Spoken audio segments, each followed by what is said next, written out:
Ал достар, біздерге ободок жасау өру үшін бізге осындай жаңа пиный деп аталады.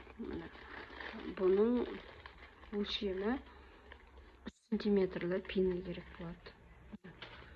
Осындай болып келеді. Мынандай мына шетінде несі бар, майысқаны бар. 3 сантиметрлі пиный қажет болады. Және де бізге моншақ қажет болады. Мысалы, мен серебристый моншақтан істеймін. Осындай моншақтың мына бір несі, бір бусинкасы. Бұдан сіздерге бір 6 осындай не керек болады. Мынандайдан 6 штук болған жақ. 6 штук уже артығымен жетеді жаңа ободоктарыңызды тоқуға. Түсіндіңіздер бе? Осындай керек болады бізге. Мына және де соединитель керек болады. Соединитель тоже осындай серебристый түстен аласыздар. Золотистый жасасаңыз, пиный золотистый аласыздар. Мынау жаңағы моншағыңыз өзіңіздің түсіне қарай. Соединительдер осындай серебристый түстен. Ал енді бастаймыз.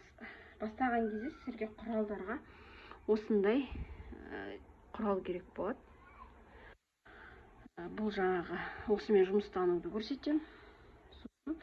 Жаңағы осындай түрі бар. Бұл енді қиюға бізге бұл қажет емес.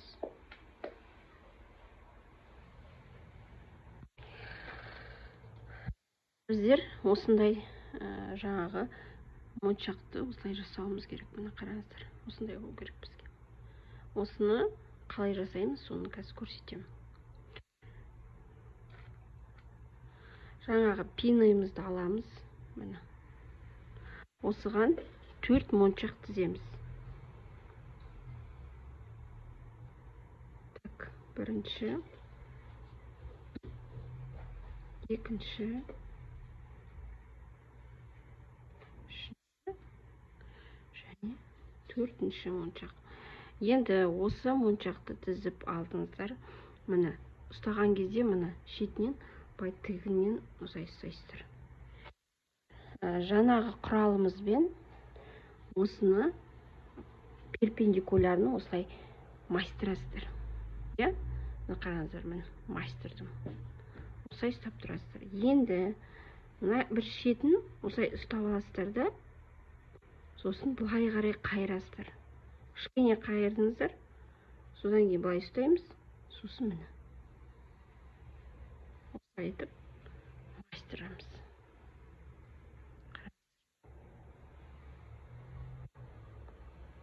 Мына жерін до конца кәдімгі тақау керексіздер, әйтпесе шығып кетеді. Міне.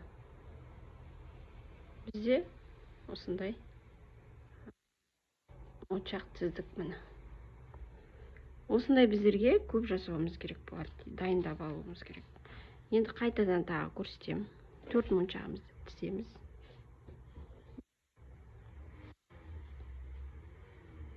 Екеу, үшеу, төртеу. Міне. Тұрмағын қыпты.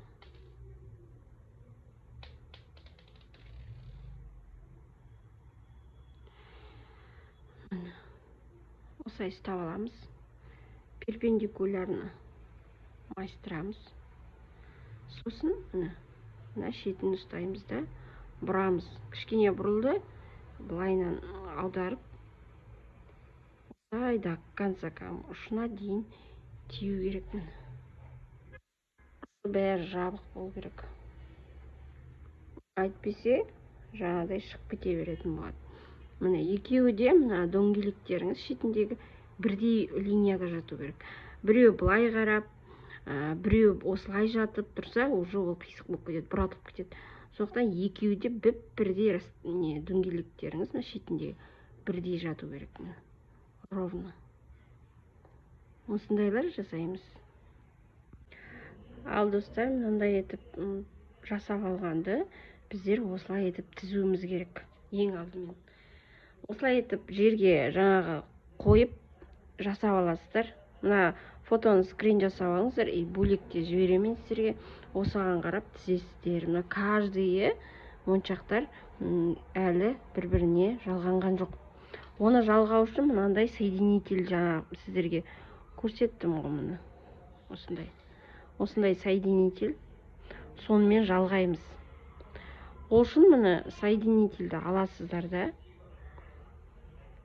Қазір көрсетемін сіздерге. Міне былай ашасыздар екіге. Міне екіге ашылды. Міне ең астынан бастап біреуін қосамыз. Қасында екіншісін қосамыз. Сосын мына үшіншіні қосамыз. Міне қосты ғой. Қосылған жерді кәдімгідей ашылып кетпейтіндей етіп жабуларыңыз қажет. Міне до конца мына жерлерін бәрін қысып, мынандай немен өте қатты жаңағыдай бір-біріне кигізіп тастамаңыздар. Кішкене осылай істейсіздер де, міне ашылып кетпеу керек бұлар. Енді қайтадан мына жерге тізіп қоясыздар. Міне жаңағы жеріне. Енді келесіні алып істеймін, үшеуін жалғаймын. Жаңағы соединительді алам. Оны былай ашам. Сосын міне біріншісін, екіншісін, үшіншісін салып, жауып тастаймыз.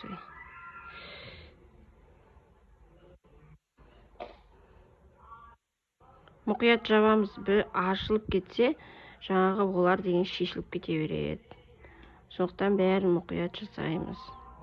Міне қайтадан орнына қойып қоямыз. Міне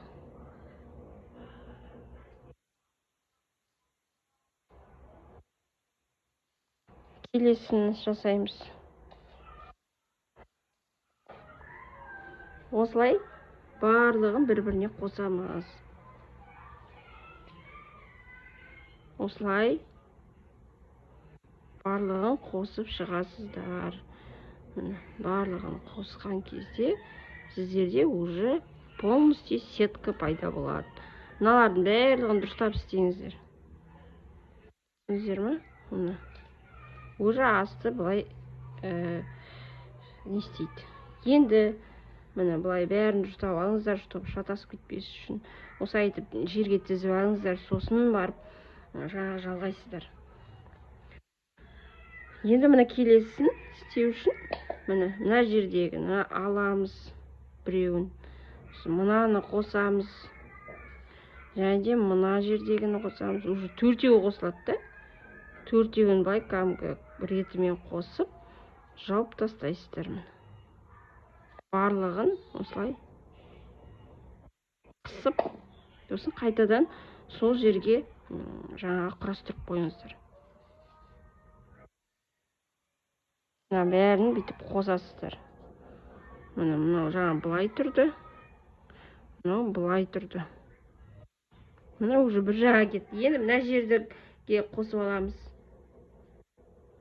Мына жерге қосамыз. Мына барлығына мынандай етіп соединитель қосып шығасыздар. Сосын уже готовый болады.